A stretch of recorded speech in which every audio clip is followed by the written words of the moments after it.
As eleições autárquicas estão à porta. 1 de outubro será o dia de todas as decisões. Ainda nos faz recordar 4 anos atrás, não é? Quando aqui em Alcotim Osvaldo Gonçalves foi eleito com a sua equipa para comandar os destinos deste Conselho do Nordeste do Algarve, um Conselho claramente certificado, envelhecido, com diversas lacunas, que decidiu enfrentar na altura e tentar combatê-las. Osvaldo Gonçalves, quem é o Osvaldo Gonçalves, para quem não conhece, porque ainda há quem não conheça, aqui em Alcotim será difícil, mas falamos para todo o Baixo Guadiana e quem nos estiver a ver, e que propósito faz estar aqui 4 anos depois a recandidatar-se num concelho tão complicado como Alcotim. Muito bem. Portanto, o meu nome é Osvaldo Gonçalves, para quem não me conhece. Eu sou residente na freguesia de Martilongo, onde sou também natural, concelho de Alcotim. Sou casado, tenho 2 filhas. Trabalhei, aliás, durante 25 anos, fiz 25 anos na banca no ano que fui para a Câmara, aqui para a Câmara Municipal, portanto, em 2013. Recebi a honrosa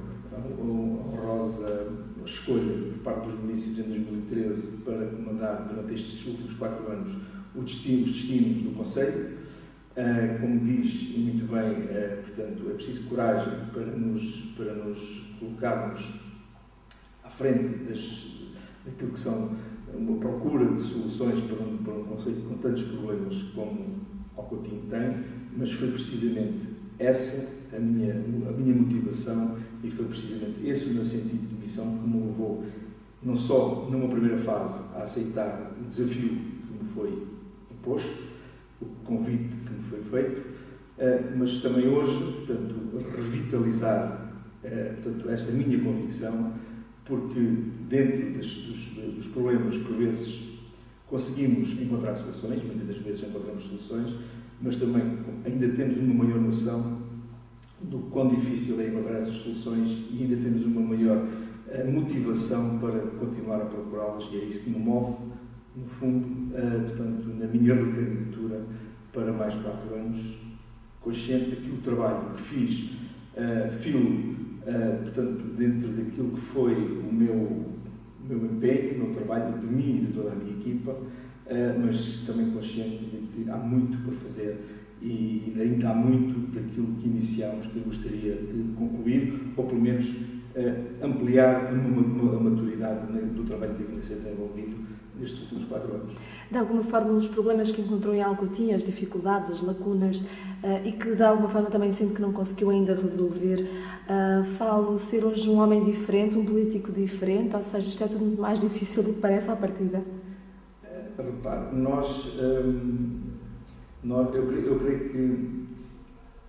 eu creio que isto é uma frase muito dita e se calhar muito batida, mas não é por isso que eu vou dizer. Quando nós dizemos que não somos políticos, por vezes, e isto é o que eu sinto, eu não me sinto político. Eu sinto-me uma pessoa com responsabilidades e com convicções e que não viro a cara à luta. E que quando tenho que fazer alguma coisa, procuro os apoios necessários para conseguir algo, sempre com a convicção de que sozinhos não conseguimos fazer grande coisa. E é isso que eu tenho feito, é isso que eu tenho procurado, e é isto que eu procuro nos apoios, é isso que eu procuro nas ajudas que todos temos que ter a humildade de pedir e de aceitar para conseguirmos fazer qualquer coisa. Portanto, o caminho atalho de foice em relação a esta questão que está a tornar-nos. Em 2013, nós tomámos posse no dia 15 de outubro. No dia 16 de outubro, recebi a notícia, dia 16 ou dia 17, já não me recordo bem, foi logo nessa semana, recebi a notícia de que havia um despacho de encerramento da Estação de Saúde de Vaqueiros. Nós, inclusive, falámos muitas vezes no jornal Baixo Guadiana, na altura na saudosa versão de papel ainda. Portanto, foi uma decisão tomada sem o vosso conhecimento e dada a conhecer apenas depois da tomada de posse. Precisamente. Portanto, o despacho tinha uma assinatura de 12 de outubro e a nossa tomada de posse foi a 15 de outubro. E eu, a partir daí, tomei pela primeira vez, fiz o meu primeiro ato político, digamos assim, quando fui convocado pela primeira vez para enfrentar um problema sério, um problema grave, que afetava toda a população, sobretudo da freguesia de Vaqueiros, Eu acreditei sempre, desde a primeira hora, que seria possível nós invertermos essa situação. Hoje, dia 29 de agosto, vai ser aberto essa extensão de saúde. Portanto, hoje, dia 29 de agosto, vão abrir as portas a nova extensão de saúde em Vaqueiros, com 2 dias por semana, com 2 períodos por semana de consultas, portanto, à quarta, à terça e à quinta-feira, 2 períodos de consulta que foram devidamente articulados com as necessidades da freguesia e que foram propostos por 3 períodos, mas que entendeu-se que não seria necessário, mas isto é um pormenor. Mas o que quer dizer com isto é que o trabalho que foi desenvolvido, o trabalho, o nunca deixar de acreditar e levar 4 anos, ou praticamente 4 anos, para tratar disto, só se consegue com uma coisa, com determinação, com coragem, com trabalho, com muita procura, e foi isso que se conseguiu. Portanto, isto é uma prova de que nós, dentro daquilo que são as nossas convicções e dentro daquilo que é a nossa vontade de trabalhar, quem acredita alcança. E já agora também dizer que durante 20 anos passados encerraram outras 2 estações de saúde, uma em Giões e outra em Pereiro, e nenhuma delas reabriu. Considera que foi falta de perseverança? Esta foi reaberta. Não, eu não sei o que é que se passou. Agora, acredito e gosto de dizer isto, porque isto é qualquer coisa que é demonstrativo e que prova a determinação das pessoas, das equipas, e que é uma prova de que a união faz a força. Nós conseguimos ser coesos, nunca termos desistido. A população, o Presidente da Junta de Freguesia, toda a minha equipa, nunca baixamos os braços, reunido. Eu costumo dizer que fiz o caminho de Lisboa em pó, que é uma expressão popular, reunido com 3 secretários de Estado, reunido com N de responsáveis a nível regional, que eram os dois presidentes da ARS, que era o anterior vogal da ARS, que substituiu, enfim, o presidente, entretanto, dimissionário na altura, em 2013. Portanto, mas muita conversa, muita reunião, mas sempre foi, digamos, houve uma altura que eu sentia que aquilo que era só conversa, que aquilo não ia dar as mãos de cavalo nenhum. E foi por isso que tomou também diligências para tentar empurrar o barco, não é? Porque a Câmara teve que se chegar à frente, na verdade, com algumas decisões, não é? Com alguns encargos, para que a saúde, a nível nacional, dissesse, ok, temos condições para facilitar a reabertura. Precisamente. Nós conseguimos. Aliás, nós, desde a primeira hora, o facto de fazermos parte do grupo de trabalho, de eu fazer parte do grupo de trabalho e de todas as reuniões que tive com a ARS, a todos os problemas que me colocavam, nós só apresentávamos soluções. E houve uma altura que uma solução das que foi apresentada foi nós assumirmos os encargos de recuperação do edifício, que na antiga escola primária em Vaqueiros, para, efetivamente, dotar aquele edifício das condições necessárias, daquelas que são exigidas em termos regulamentares, para que pudesse abrir em segurança e para que pudesse abrir dentro daquilo que é a norma legal o centro de saúde. E gastámos algum dinheiro dos contribuintes. Estamos a falar de quanto? Nós estamos a falar de uma verba que superou os 50 mil euros, numa reparação da escola primária, mas só não foi mais, porque, entretanto, a ARS também entrou em alguma partilha de custos, nomeadamente, sobretudo no ar-condicionado, na questão das ligações da parte das comunicações, e provavelmente andou ali com mais 20 ou 30 mil euros de investimento, mas o investimento total, se calhar, rondaria perto dos 100 mil euros.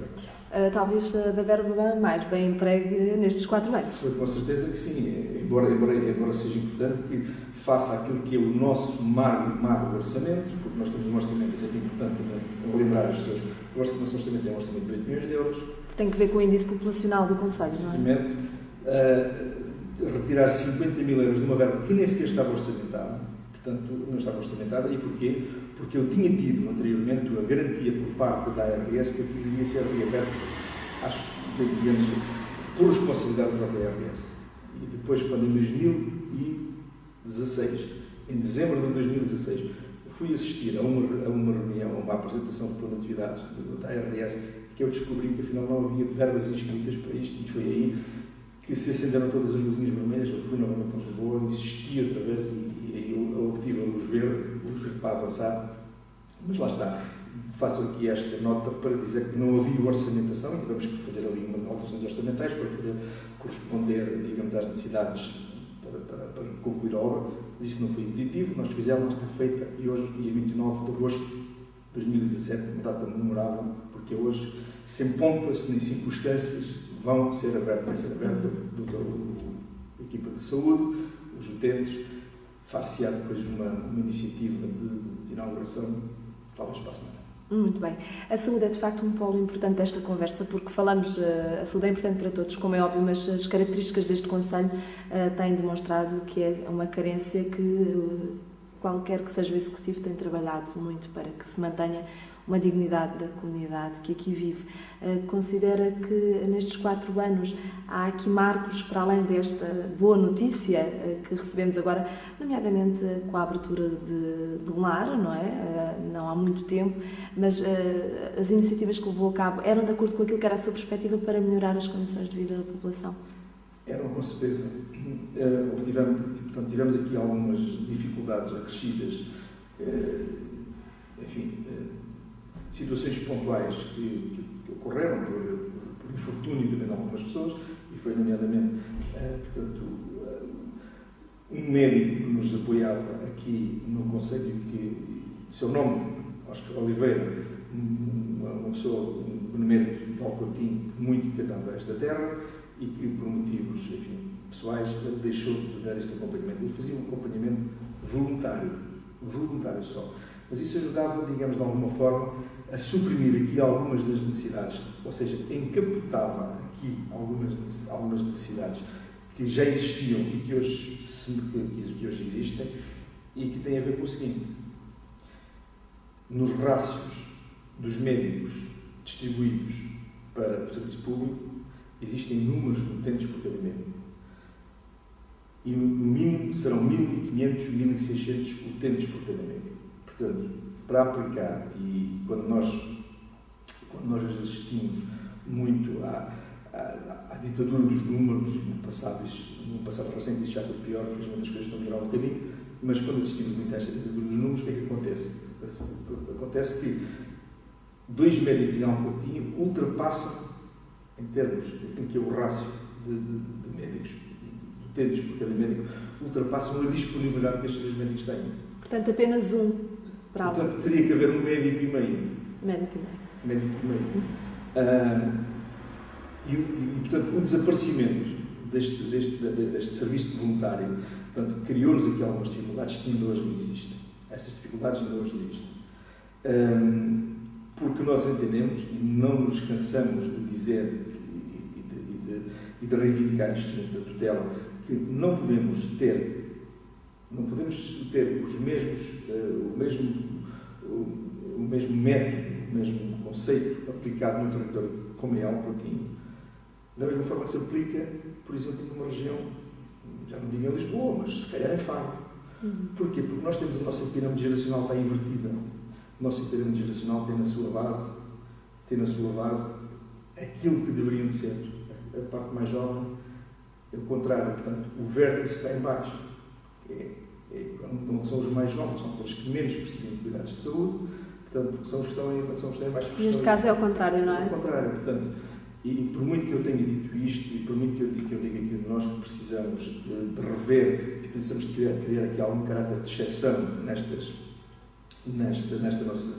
nossa condição e nesta nossa necessidade, portanto, isto foi algo que ainda não foi totalmente compreendido, ou se foi, dizem que há alguma dificuldade em aumentar o número de médicos aqui em Alcotim. Não vou desistir disto, não vou continuar a insistir nesta ideia. Agora, é importante também uma situação que aconteceu aqui em Alcotim e que nos ajudou bastante a colmatar alguma falta dos médicos, que foi o facto de nós termos usado a nossa unidade móvel, temos criado a nossa unidade móvel, portanto, temos colocado um médico e uma enfermeira o tempo inteiro, através do protocolo feito com a ARS, em que a ARS, portanto, patrocina, digamos assim, algumas das obras que são feitas na unidade móvel, e onde nós, através de um outro protocolo que temos com a Cruz Vermelha, e a Cruz Vermelha e com o Vermelho, que digo bem, portanto, assumimos alguns encargos que com o Vermelho e o enfermeiro trabalham às horas extraordinárias. Isso permite-nos levar a saúde à casa das pessoas.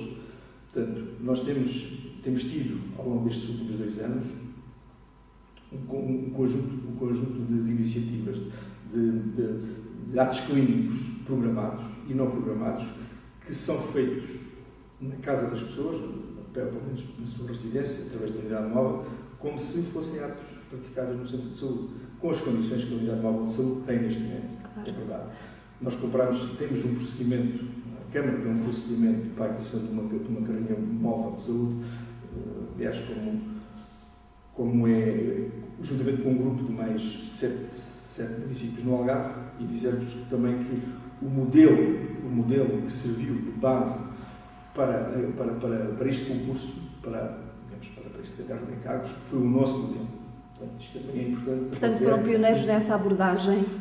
Exatamente. Portanto, isto é importante também perceber-se que outros reconheceram a importância deste melhoramento que foi feito a nível da Unidade Móvel de Saúde. Eu sei que depois outros não dirão, a Unidade Móvel de Saúde foi feita pelo anterior Presidente e nunca disse que não. Agora, foi melhorada por este Executivo e foi melhorada com reconhecimentos, com beneficiações que são reconhecidas através quer da RS e também através dos outros municípios que adotaram, como disse, o nosso modelo de utilização de profissionais de saúde nas unidades móveis de saúde.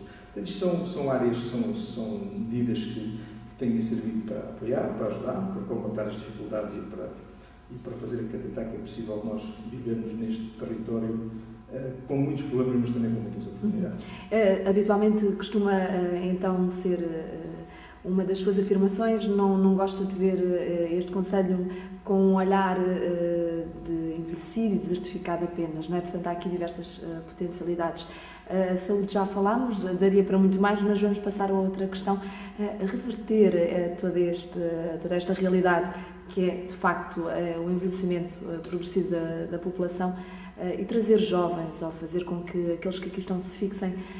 Existe já alguma forma mágica? Destes 4 anos conseguiu chegar até lá, ou tem previsto algo para os próximos 4 se ganhar estas eleições? Deixe-me só fazer aqui uma pequena nota relativamente à pergunta anterior e que tem a ver com as questões na área da saúde, e deixe-me só dar aqui uma pequena nota muito simples para a questão do Largo Martilão. O Largo foi aberto também no dia de fevereiro e que foi uma obra que nos deu a todos prazer enorme de termos conseguido aquela obra. Damos muito trabalho, foi um investimento total da Câmara, mas a reabertura daquilo não foi uma coisa fácil.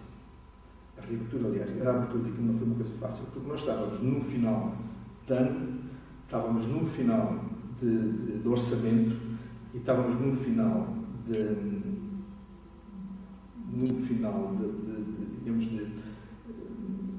modelo de financiamento destes equipamentos. A Segurança Social não tinha dinheiro para fazer os acordos de cooperação. Não ter dinheiro para fazer os acordos de cooperação parece que é uma coisa assim, simples, mas não é. Não ter dinheiro para fazer os acordos de cooperação significava que nós iríamos abrir um lar para pessoas com capacidade financeira para poder pagar 1.000 euros por mês. Claro. E isto foi um trabalho também que me deu muito prazer fazê-lo. Fui muitas vezes a Lisboa, fui muitas vezes a Faro, andei aqui a mendigar junto de muita gente, mas não lá está. Outra vez, a pedir apoios, ajudas, e conseguimos que, efetivamente, o Ministério da Segurança Social, através do Ministro da Silva, disponibilizasse a verba que era necessária para nós abrirmos com as 29 vagas, que correspondem a 80% das 37 vagas, que é a limitação máxima do lar. Essas 80% que correspondem a 29 vagas são vagas comparticipadas, ou seja, que são acessíveis a qualquer um dos nossos... Portanto, as restantes são pagas por inteira responsabilidade do utente. São do utente. Portanto, e se não fosse isto, esta abertura, se não fosse este trabalho, as 37 câmaras neste lugar, neste momento. E as listas de espera, já agora para acesso, consideraram? Há listas de espera, mas é importante também que nós saibamos de uma coisa. Existe mercado para pôr pessoas em lar a 1.000 euros. Existem pessoas para isso, e mercado, eu ponho aqui entre aspas, Mas o problema é que nós não queremos, não temos massa crítica em Alcotim para dizer que vamos ter aqui vagas por 1.000 euros, porque nós não temos essas. Os nossos utentes não têm essas capacidades financeiras. E, portanto, isto seria o mesmo que estar a dizer que estaríamos a fazer um lar aqui em Alcotim para trazer utentes. Portanto, está a querer dizer que existem empresários interessados em investir em equipamentos em residências para idosos aqui em Alcotim? Não. Eu quando disse que há mercado, estava a falar nos utentes. Mesmo a nível de utentes? Ou seja, os utentes, porque existem pessoas que procuram umas zonas calminhas, mais calmas e com condições para poderem, enfim, passar as suas... E que têm condições económicas para... E que tenham condições económicas. O que nós iríamos era ter um equipamento a funcionar, mas que não serviria os interesses e as necessidades da nossa população. Foi isso que eu quis dizer. Muito bem. Foi bom clarificar, sim, senhora. Em relação à sua pergunta relativamente à questão da aumentar o índice populacional jovem aqui em Alcotim. Este é de facto o grande problema com que nós nos debatemos todos os dias. E devo dizer que nunca tive e nem tenho receitas milagrosas para isto. Eu sei, precisamente foi apenas uma provocação.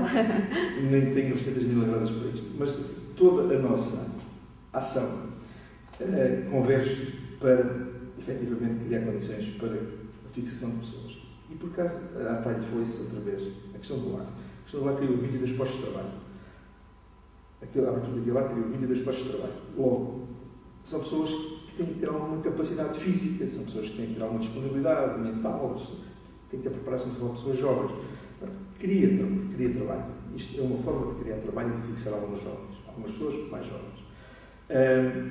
Tudo aquilo que é o nosso aproveitamento, tudo aquilo que são as nossas estratégias de aproveitamento das nossas potencialidades enquanto território, convergem também elas para algumas oportunidades e para oportunidades que possam vir também a fixar jovens, e sobretudo quando falamos na questão da área do turismo. Temos criados para o próximo, enfim, eu estou a falar às vezes fica difícil a gente estar aqui a falar com o Presidente de Câmara, vou falar com um candidato, agora vou recuar aqui como candidato. Se eu for reconduzido por mais 4 anos, há uma coisa que eu irei fazer. Eu e a minha equipa. Portanto, iremos construir lote de habitação, que já está numa fase muito adiantada. Iremos construir casas para a habitação, que também já está numa fase muito adiantada. E iremos criar uma coisa que até hoje eu não consegui ainda criar. Eu já fiz muitos regulamentos, regulamentos que é para a habitação, que é para a questão do regulamento, que foi uma coisa que deu muito trabalho, mas até passa desapercebido, mas é uma coisa que é uma ferramenta de combate à desertificação muito importante, que foi um regulamento de legalização de pré-existências. Coisa simples, tem sido um nome assim um bocado esquisito, mas é tão simples quanto isto. Há casas que existem no nosso concelho, como existem em todo lado, enfim, no interior e no país, que pura e simplesmente não estão devidamente legalizadas. Porquê? Porque nós tínhamos um regulamento de edificações urbanas que foi feito em 1951 e a partir daí, portanto, foi criada, foi tabulada o cumprimento dessa regulamentação, que obrigava a um conjunto de licenças, de critérios, em que uma delas é a licença de habitabilidade, que é um documento importante e tanto imprescindível para que haja uma transação imobiliária. Durante muito tempo houve pessoas que procuraram casas em Alcotim para comprar, mas que se viram impedidas de o fazer porque os vendedores não tinham essas licenças. Não tinham essas licenças porquê? Porque as casas foram construídas depois de 1951, então, a partir daí era obrigatório terem essas licenças, mas acontece que o município de Alcotim, como muitos dos outros municípios, não tiveram capacidade até um determinado tempo mais à frente, de se dotar tecnicamente de meios humanos para fornecer às pessoas, aos utentes, aos clientes, aos municípios, portanto, essa documentação. Então as pessoas fizeram as casas de acordo com as regras que existiam na altura e que era um papel passado pela Câmara, mas não passavam licença de habitabilidade. Hoje, a partir de 1979, foi quando foi aqui em Alcotim, estabelecido, quando foi iniciada a primeira licença de habitabilidade, aí sim, tecnicamente e humanamente foram criadas todas as condições que duram até hoje, mas até 1979 todas as casas foram feitas, não tinham esses documentos. Para se transacionar uma casa dessas, o que é que tinha que ser feito? Tinha que se tirar um projeto de arquitetura, tinha que se tirar projetos de todas as especialidades, de telefones, enfim, uma componente de documentação que onerava demasiado a operação e desincentivava a compra. Imagino que é uma ruína para vender por 10 mil euros ou 15 mil euros, que a pessoa a partir daí queria fazer uma restauração, ou queria fazer uma casa nova, e a pessoa para fazer aquela transação imobiliária chegava lá e tinha que ir à Câmara fazer um conjunto a Câmara me exigia um conjunto de documentação que custava 5 ou 6 mil euros. Com a facilidade se chega a esses valores para fazer projetos de arquitetura, especialidades e por aí fora. Isso foi uma coisa que, através deste regulamento, foi ultrapassada. Isto não é pioneiro em Alcotim, isto existe em alguns outros concelhos. Já recebi por parte de alguns municípios, também dos municípios, também do interior, portanto, interesse em verem através deste modelo, ou replicar este modelo, porque isto é um problema que existe. Portanto, transforma casas que estão desabitadas ou ilegais, digamos assim. Elas não estão ilegais. Para a habitabilidade, sim, não é? Elas não têm condições de ser transacionadas. Imagino que eu quero vender uma casa, mas que essa casa foi feita em 1970 ou 1965 e a casa, enfim, é uma casa que já tem algumas deficiências, aquilo é para demolir ou é para fazer uma recuperação, mas na altura vinha a Câmara, pediu uma licença para fazer a casa e está numa licença, você pode fazer a casa de acordo com o que existia. Que era o regulamento na altura. Mas não deram uma licença de habitabilidade. Porquê? Porque a Câmara não emitia, na altura não emitia, porque não tinha condições técnicas. Falamos de quantas casas? Tem ideia? Eu sei estão ainda a fazer esse inventário? Eu sei que apareceram mais se calhar uma dúzia ou mais de 2 dezenas talvez de casos que apareceram e que nós, portanto, temos vindo regularizando, mas isto foi nestes últimos 2 anos.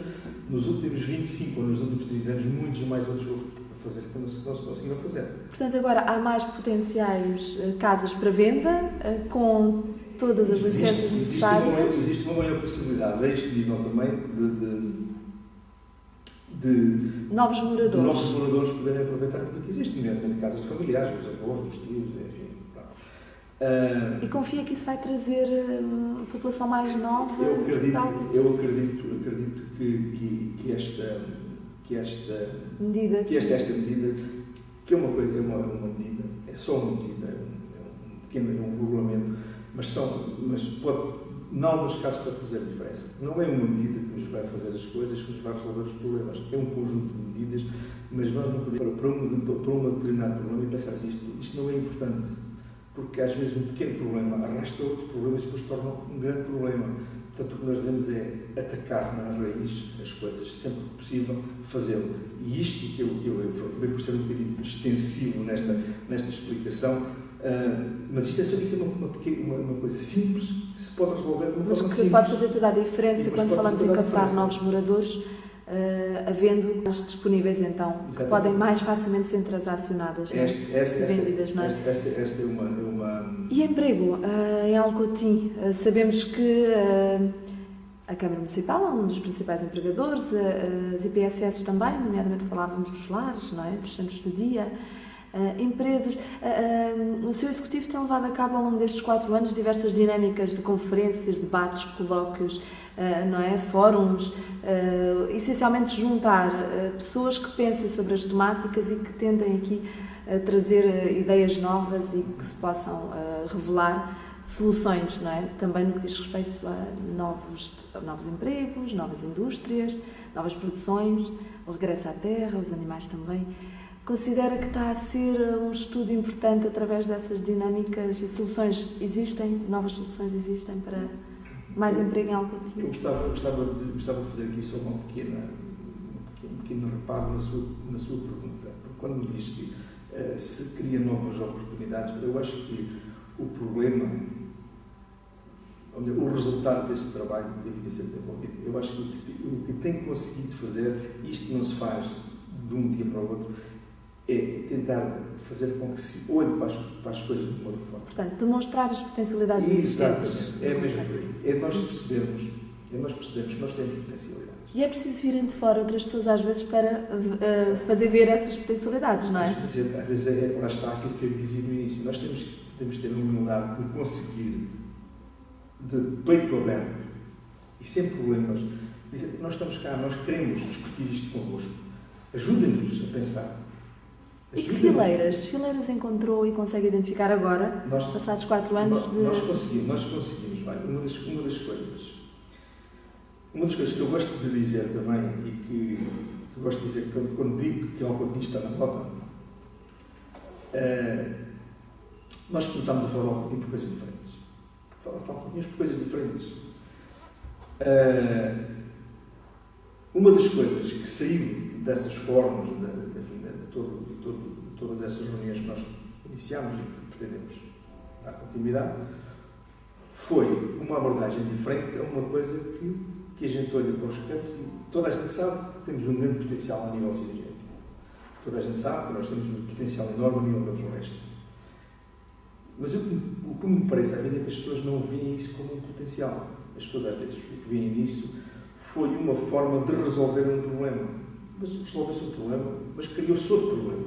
Agora temos que transformar esse tal outro problema numa oportunidade, em soluções.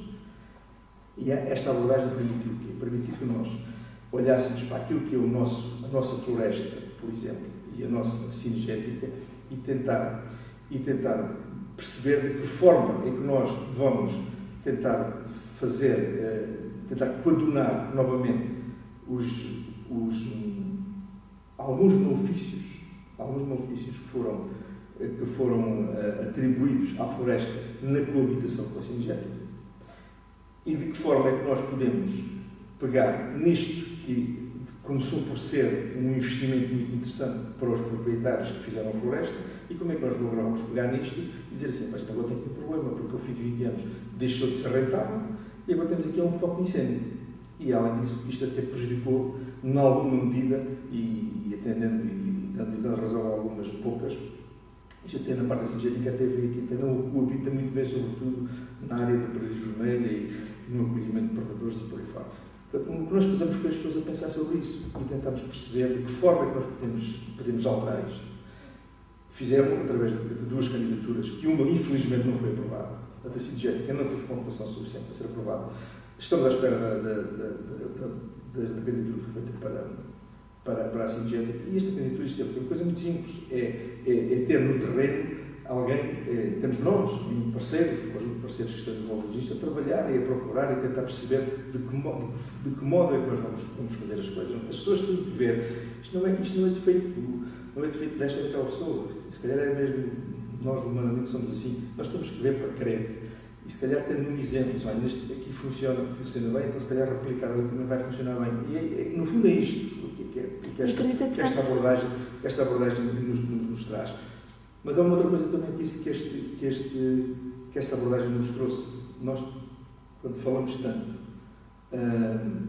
quando se fala tanto no interior, Alcotim, uma terra que tem problemas por causa da escola, porque tem poucos alunos, é verdade, mas nós trazemos ainda assim, para Alcotim um mestrado em gestão sustentável, portanto, através dessa parceria com a Universidade do Algarve, que foi possível através desta conversa, através destes debates, através de toda esta dinâmica que foi criada, nós fizemos pela primeira vez, fizemos história em Alcotim, nós pusemos a falar de Alcotim de uma forma um pouco diferente. Hoje falamos de Alcotim como sendo um mestrado, a vila de Alcotim, o Conselho de Alcotim ser um mestrado em gestão sustentável dos espaços locais. Mas Alcotim tem ensino superior, temos um mestrado, funciona nos moldes em que funciona, que todos conhecemos, em learning, com as aulas práticas e 2 vezes por mês, mas funciona e pronto, e tem sido um modelo que já está também a ser readaptado num outro município, não sei ainda se sou promotor na conversa, mas creio que o Conselho de Aljude irá ter também este mestrado. Portanto, colocar alunos da Universidade do Algarve a pensarem sobre a forma mais rentável e sustentável também, sobretudo. E isto é a forma de aliciar os jovens, é a forma de os tentar também prender, de fazê-los perceber que nós temos potencial. Nós fomos, nos últimos tempos, no último ano, nós pusemos Alcotim, falaste de Alcotim, em 2 anos consecutivos nós tivemos uma execução orçamental perto dos 100%. Nós fomos nomeados, ficámos classificados na final da Gala do Município do Ano, que aconteceu agora também recentemente. Nós somos um município que abdica dos 5% do IRS para entregar às famílias, da participação variável do IRS. Nós, para além de aplicarmos a taxa mínima do IMI, ainda também abrimos a bolsa, aquela que é a componente familiar. Nós tivemos o reconhecimento também a nível regional e a nível nacional por termos sido o município que, ao nível de transparência, ocupa o 2º lugar a nível regional, o 24º lugar a nível nacional. Estamos a falar de coisas que, enfim, que são reconhecimentos daquilo que é também o nosso trabalho, mas é um reconhecimento que vê-se mais da parte de fora, não se vê tanto aqui da parte de dentro, porque as pessoas aqui, enfim, as contas estão equilibradas, nós temos uma execução orçamental boa, mas continuamos a ter, ao nível daquilo que são também o cumprimento em tudo o que é pagamentos, a nível dos compromissos no ano financeiro, continuamos a ser um dos melhores municípios do ano. Não fica dinheiro em caixa e coisas, obras a faltar no terreno, Sr. Presidente? Eu consigo fazer uma coisa, e gosto de dizer isto também. Às vezes as pessoas vêm já me têm dito que nós acabamos por ser beneficiados, temos aqui algum benefício, se calhar, aos beneficiados, porque a situação financeira da Câmara era boa e mantém-se boa. O dinheiro que nós tínhamos quando cá chegámos, praticamente, temos quase todo ainda. E já fizemos muita obra sem fundos comunitários. Porque as obras que nós fizemos não foram com recursos a fundos comunitários. Muito pouquinho.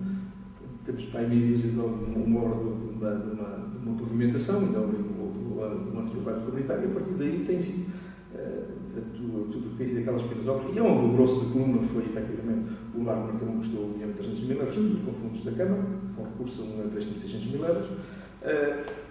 Mas quer dizer, é uma pergunta muito pertinente sua e uma observação, aliás, muito pertinente, porque quando sobra dinheiro, alguma coisa não se fez, não é verdade? Pelo menos é aquilo que os eleitores podem pensar, não é verdade? Mas é importante que nós tenhamos um fundo de caixa.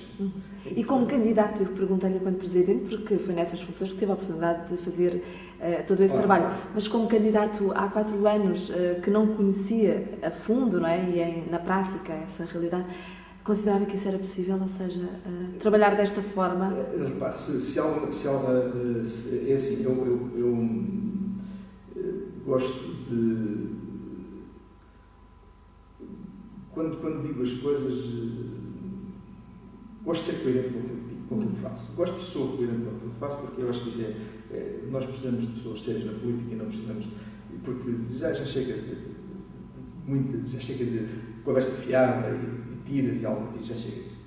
Eu nunca me recordo em tempo algum ter condenado, ou ter prejudicado, ou ter dito que um saldo orçamental de 1.000 euros, portanto, um saldo de gerência da Câmara, que isso era uma má política. Nunca disse. Porque eu percebi, porque eu tive 4 anos na oposição, entre 2009 e 2013, eu percebi que o funcionamento, e sabia que o funcionamento, portanto, o acesso aos fundos comunitários era importante nós termos esse tal fundo, porque nós primeiro pagamos, mas é que recebemos, qualquer pessoa percebe isto. Portanto, aquele dinheiro tinha que haver se caixa. Fundo, não podemos pagar, e então não podemos pagar adiantado, ter aquela almofada, não nos podemos por vezes candidatar, não podemos candidatar, não temos capacidade de executar. Isso é sempre importante, nós temos algum fundo. Agora, isso aos olhos do comum das pessoas também podem pensar, e se calhar com alguma razão, dizer assim, mas tem 1 milhão de euros, 1.200.000 euros, para quê? Se faz falta fazer aquela estrada, faz falta fazer aquele caminho, faz falta fazer aquela... há alguma razoabilidade nesse raciocínio, mas se as pessoas perceberem o porquê, certamente também compreenderão e ficarão do lado de quem faz esta gestão e que é uma gestão bem feita. E dentro do seu programa para os próximos 4 anos, se ganhar, o que é que vai fazer que ainda não conseguiu fazer? Pronto, as minhas linhas gerais de orientação passam sempre pelo aproveitamento das responsabilidades do território. E há duas ou três coisas que são fundamentais, coisas nas quais comecei a trabalhar há 2 anos pelo menos, e que estão agora numa fase mais ou menos de, enfim, se começar a lançar projetos. Enfim. Há uma que é o Parque Campismo em Alcotim. Portanto, criar aqui umas condições aqui para um turismo diferenciado, um turismo virado para o turismo de natureza, mas não só, mas é algo que Alcotim precisa. Um Parque Campismo, uma ampliação, aí estamos a falar de uma outra coisa que irá engrandecer, irá aumentar muito os custos, mas uma ampliação do próprio prédio fluvial, porque existem condições naturais para fazer. E a verdade é que tem cada vez mais afluência. Exatamente, exatamente. E isto, como alguém me dizia, como um amigo me disse quando eu comecei a falar neste projeto, o que me disse foi: este projeto é o IKEA de Alcotim. Porquê? Não pelo lado positivo, mas pelo lado dos constrangimentos que é necessário, as pedras que são necessárias de desviar do caminho, e são muitas. São muitas. Mas acredita que... Acredito, e estamos a trabalhar nisto. A zona que irá ser intervencionada é uma zona que tem ali um conjunto enorme de constrangimentos, a nível do ordenamento do território. Estamos a falar de que zona, precisamente? Na zona mesmo do pé de fundo. Há uma parcela ali. Portanto, estamos a falar da ampliação da praia fluvial. Muito bem. Uma ampliação num terreno ali que tem uma área suficientemente grande para poder fazer um bom parque de campismo, um parque de caravanismo. Também tem como opção ainda uma parte de extensão urbana, mas estamos a falar de coisas para um longo prazo. E outros projetos que tenha na manga? Num curto prazo, esta obra é para mim, com certeza, uma obra estruturante para Alcotim, e é uma obra que eu gostaria de deixar como minha marca em Alcotim, uma obra que mudaria radicalmente aqui a forma de estar em Alcotim, a forma de trabalhar, o acolhimento das pessoas, enfim, mudaria. Temos um projeto muito interessante também virado na área do turismo, que, por acaso, tenho uma ideia, por acaso o projeto já está, até tem uma... Lá está, eu estou a falar com o Presidente de Câmara. Mas como candidato, está no seu programa esse projeto que vai falar? Nós temos, é a minha intenção fazer aqui uma beneficiação do Castelo Velho de Alcotim, aumentar aqui a parte, aumentar aqui a visitação do nosso património histórico, torná-lo mais turístico ainda, e duplicar-se talvez o interesse nas visitas desse mesmo património, porque o nosso castelo velho, como assim carinhosamente todos lhe chamamos, é um castelo que tem uma história riquíssima, que está relacionada com a dinastia Omira, tem vestígios ímpares a nível da região do Algarve e a nível da Península Ibérica, e hoje existe alguma rede que está a ser criada e da qual nós fazemos parte, mas não temos ainda, digamos, as condições de visitação adequadas e necessárias para que isso aconteça. Portanto, está no seu programa também dinamizar o património edificado, neste caso o Castelo Velho. E há uma coisa que eu quero também dizer que é uma intenção que eu tenho. Eu gostaria, vou pugnar por isso, vou trabalhar para isso, construir uma ponte no Rio Guadiano, entre Alcotim e Solúrdia. E como contornar todos os constrangimentos? Mas uma ponte pedonal. Portanto, aquele exemplo que tivemos no Festival do Contrabando serviu de inspiração. Inspiração. E como contornar todos os constrangimentos? Vamos ter. Acha que é a solução mais fácil de ter perante todas as dificuldades que tem sido a concretização dessa ponte tão ambicionada, que é a ponte sobre o Guadiana? Em relação a uma ponte rodoviária... Não acredita que... Sobre uma ponte sobre o Guadiana... Não acredita que seja realidade no dia? Vamos continuar a dizer que vamos falar disso. Mas não está muito confiante que seja... Cada vez torna-se mais difícil pensarmos que isso pode ser execuível. Há cada vez menos fundos também, a verdade é essa, não é? Para Alcotim, porque está inserido dentro da região que é o Algarve, não é? E o phasing out. E, portanto, não haverá essa solução à vista, já tem outra alternativa. Uma ponte pedonal está no programa? Essa ponte pedonal? Pugnar pela construção de uma ponte pedonal entre Alcotim e São Lucas do Guadiana. Muito bem. E devo dizer que tenho... As pessoas com que já falei com muita gente sobre isto, pessoas com responsabilidades quer a nível do governo espanhol, quer a nível do governo de Portugal, ninguém achou que a ideia não possa ser execuível. Portanto, não... Se eu acreditava, agora acredito ainda mais. Muito bem, avançamos então aqui com esse projeto, com essa intenção do candidato Osvaldo Gonçalves. Estamos mesmo a terminar e poderíamos ficar aqui muito mais tempo, como com todos os candidatos, não é? A verdade é essa, que há sempre muito para conversar quando falamos de poder autárquico e de ideias e projetos e dificuldades, mas e a pegar pelo ponto pedonal e pegar por parte da cultura. Tem sido uma área muito dinamizada também por vós, aqui a área cultural. Houve aqui uma chama bastante grande que teve que ver com o Festival do Contrabando. A verdade é que trouxe aqui, numa altura do ano que não é habitual, muita gente a Alcotim, mas não só. Há aqui outras iniciativas, umas já vinham de trás, não é? Já vinham do outro executivo, mas verifico que há uma preocupação grande de que a cultura atrai a gente a Alcotim. É isso? É. E consegue-se, de facto, a cultura consegue ser um bom motor para chamar a atenção de uma terra? Eu faria aqui um pequeno enquadramento nesta sua questão e que tem a ver com assim. Houve uma altura em que eu tinha algum receio de pôr o pé demasiado no acelerador, porque havia uma coisa que me travava ou que me condicionava. Nós vamos chamar muita gente a Alcotim, mas nós temos um problema em Alcotim, que é a falta de alojamento. E o alojamento, como a Susana bem sabe, e todos nós sabemos, foi seriamente prejudicado com o encerramento da então estalagem do Guadiana. Foi um processo, enfim, que se deteriorou ao fim de muitos anos e que chegou a uma maturidade que não dava nada de volta a dar. Portanto, tínhamos a pousada e um ou outro turismo rural. E foi um trabalho também que foi uma missão muito complicada. Reabrir a estalagem do Guadiana, que depois abriu com o hotel de Alcotim.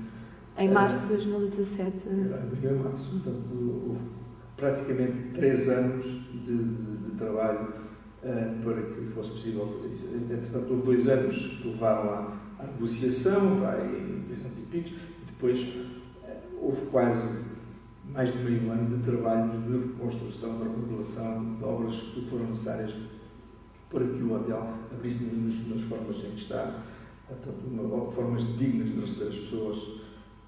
Devo dizer que tem sempre está sempre com a capacidade praticamente esgotada.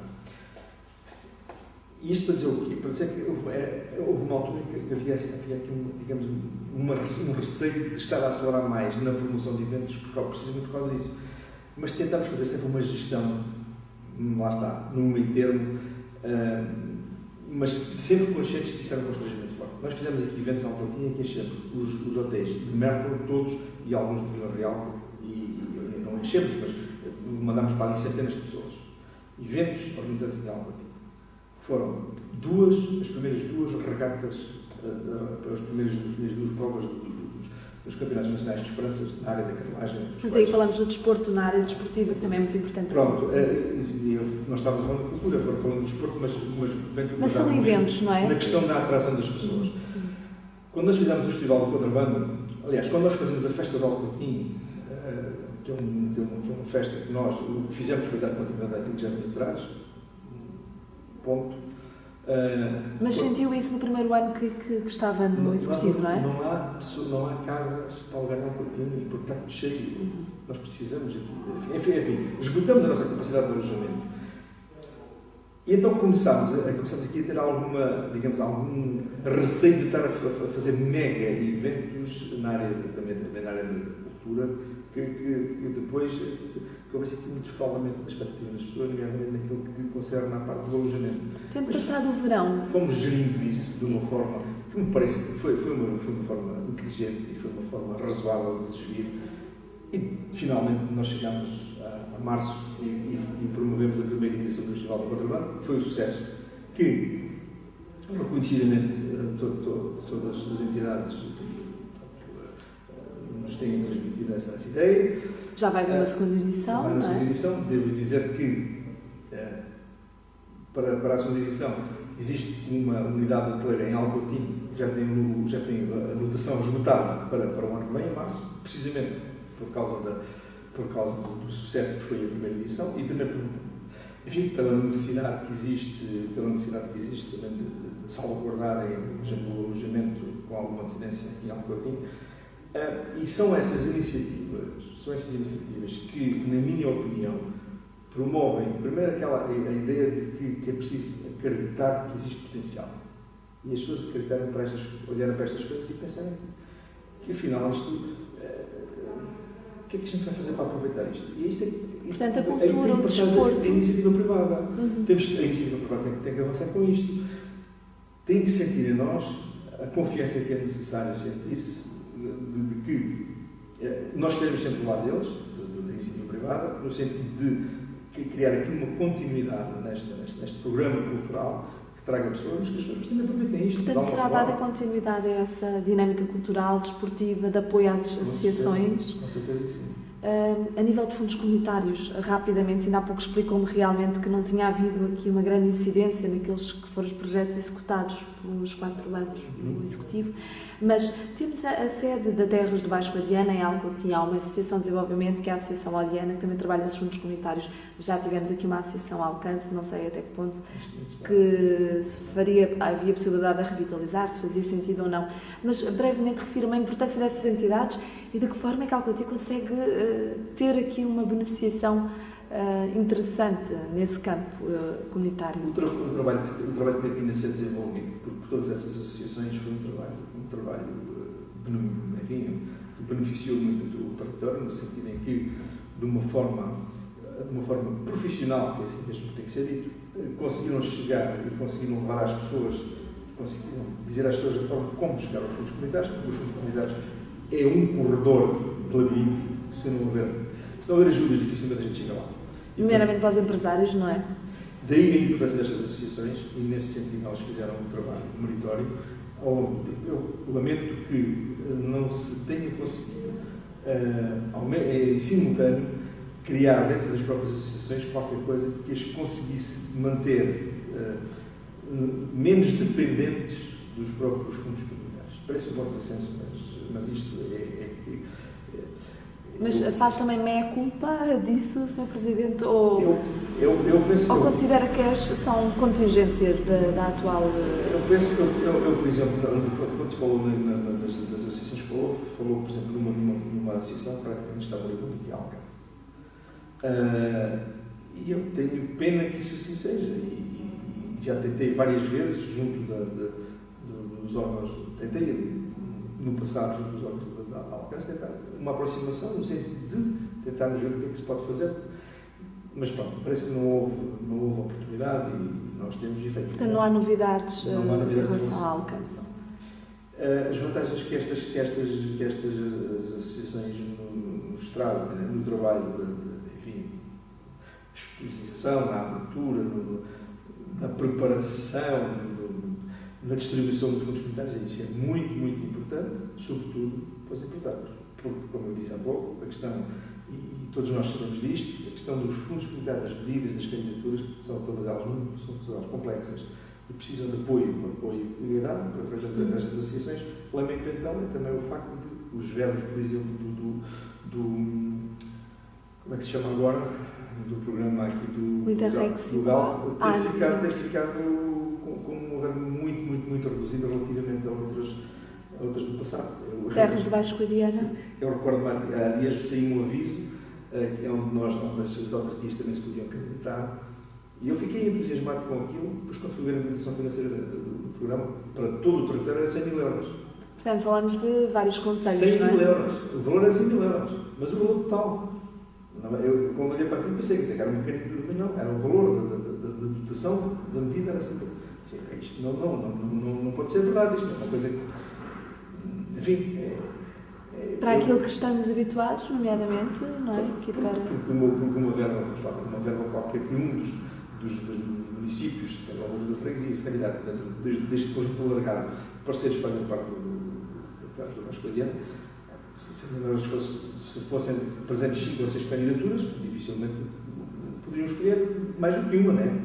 Para qualquer intervenção. Enfim, nós sabemos que 100 mil euros não dá para grande coisa. Estamos mesmo a terminar.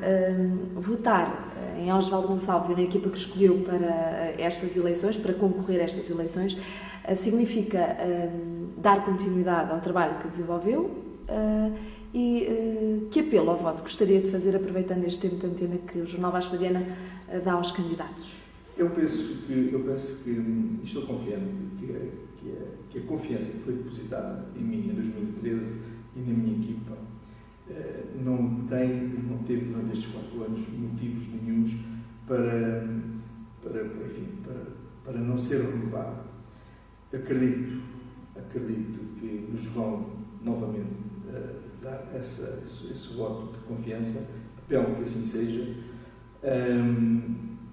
Se não fizermos melhor, foi porque não pudemos, mas aprendemos muito com estes 4 anos e garantidamente os 4 anos que se seguem serão os 4 anos de consolidação de algumas das medidas, de algum do trabalho que tem vindo a ser desenvolvido nestes primeiros 4 anos, com mais traquejo, com mais experiência e garantidamente não vos iremos deixar mal. Portanto, apelo que votem novamente na nossa equipa.